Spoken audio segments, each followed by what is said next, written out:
भिवंडी शहरातील हिंदू हृदय सम्राट स्वर्गीय बाळासाहेब ठाकरे उड्डाण पुलावर कार आणि दुचाकीमध्ये भीषण अपघात झाल्यानं दुचाकीवरील तिघेजण जखमी झाल्याची घटना घडली आहे।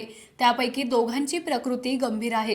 स्वर्गीय बाळासाहेब उड्डाण पुलावर मध्यरात्रीच्या सुमारास भिवंडीहून कल्याणच्या दिशेने जात असताना चारचाकी पंक्चर झाल्यानं रस्त्याच्या कडेला उभा करून सिग्नल देत पंक्चर काढण्यात येत असताना मागून अतिवेगाने येणाऱ्या एका दुचाकीवरील तिघेजण अनियंत्रित होऊन चारचाकीला जोरदार धडकले, ज्यामध्ये दुचाकी चालवणाऱ्या इसमास गंभीर दुखापत झाली आहे, तर मध्ये बसलेला दुचाकीस्वार थेट उड्डाण पुलावरून खाली पडला आहे व मागे असलेल्या दुचाकीस्वाराला किरकोळ मार लागला आहे।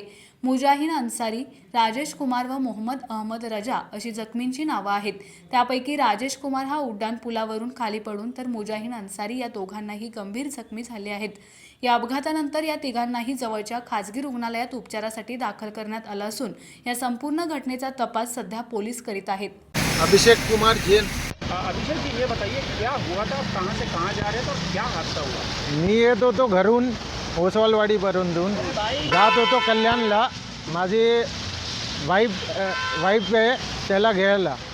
मग काय झालं, पंक्चर झाला पुढचा टायर। मी पंक्चर बनवत होतो, पाठून आली बाईक, 3 जण होते बाईकवर आणि ठोकलेत कारला।